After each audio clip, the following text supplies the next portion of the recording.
When he appears, they do not kneel, they collapse. Bodies betray their owners. Bones crack beneath an unseen weight, souls screaming silently as they buckle. He never speaks lightly, only when the end looms, only when humanity stands trembling on the precipice of cataclysm. He doesn't merely deliver messages, he enforces destiny, splitting reality as easily as lightning splits the sky. This is Monster Mythos, and today we face the harrowing truth behind Archangel Gabriel. In ancient scripture, Gabriel emerges from shadows with apocalyptic force. In the book of Daniel, his arrival shatters Daniel's strength, leaving him quivering on the ground, gasping for air. Gabriel's voice holds the doom of nations, visions bleeding through him. Images of fiery destruction and twisted redemption. Jewish texts amplify Gabriel's horrific presence, describing him engulfed in divine flames, his eyes burning with the white-hot wrath of judgment. He isn't merely God's messenger, he is divine judgment incarnate. His name, God is my strength, drips with dread, promising no mercy, no compromise. Christian narratives deepen his terror. Gabriel announces births that rupture history itself. John the Baptist, Christ. Each announcement delivered with a chilling finality that freezes hearts. His proclamations echo like funeral tolls, not invitations but commands. Islamic accounts sharpen his fearful image. As Jibreel, he forces revelation upon the Prophet Muhammad with brutal intensity. Muhammad, paralyzed with fear, returned from the cave of Hira convinced he had touched death. Later, Gabriel revealed his true cosmic form, a horrifying colossus whose massive wings blot out the stars, radiant and terrible, casting shadows across entire deserts. Gabriel's physical presence is universally devastating. Daniel is drained lifeless. Zechariah is violently silenced for doubting Gabriel's word, struck mute by divine force. Even Mary trembles, her innocence shattered by Gabriel's invasive arrival. These are not mere spiritual visions, they are terrifying confrontations, primal and savage, crushing human resilience. Theologians name this terror the numinous, a sensation where awe collapses into dread, reserved only for encounters with the divine. Gabriel is not cruel, he is inevitable, proximity to eternity that humanity cannot withstand.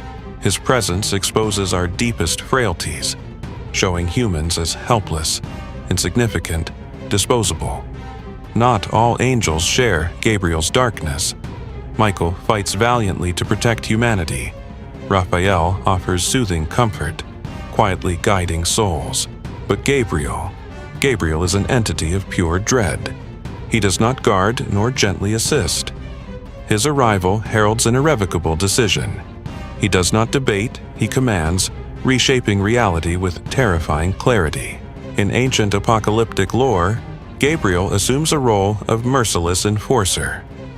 The Book of Enoch portrays him punishing fallen angels who brought forbidden knowledge, violently binding them and eradicating their poisonous influence from earth.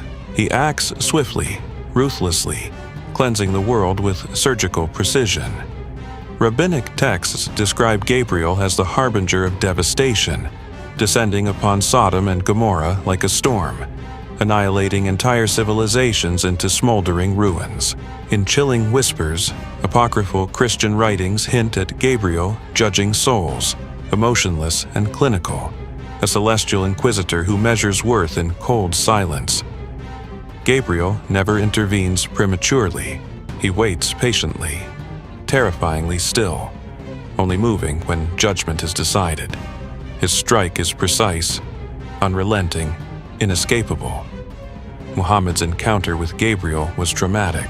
Pressed almost to death, the prophet shook violently, terror-stricken by an otherworldly force. Gabriel's revelations did not comfort. They shattered reality, reshaped destiny, and scarred souls forever. His form was blinding, composed of searing celestial fire, terrifying in its intensity. In the final days, Gabriel's role darkens further.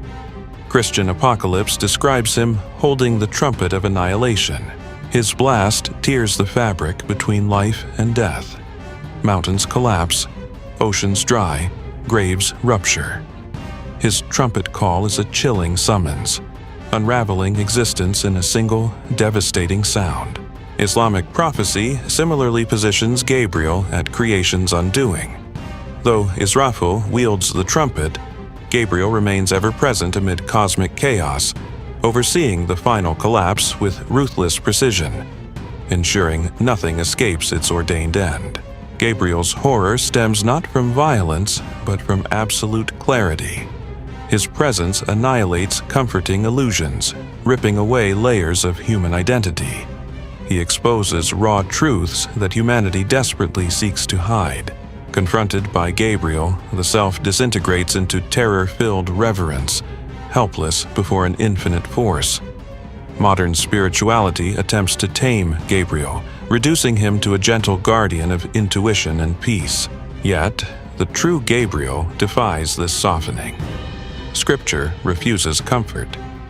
Gabriel never promised safety.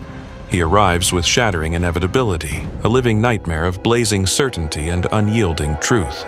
We soften Gabriel to hide from unbearable truths, but his real presence towers terrifyingly.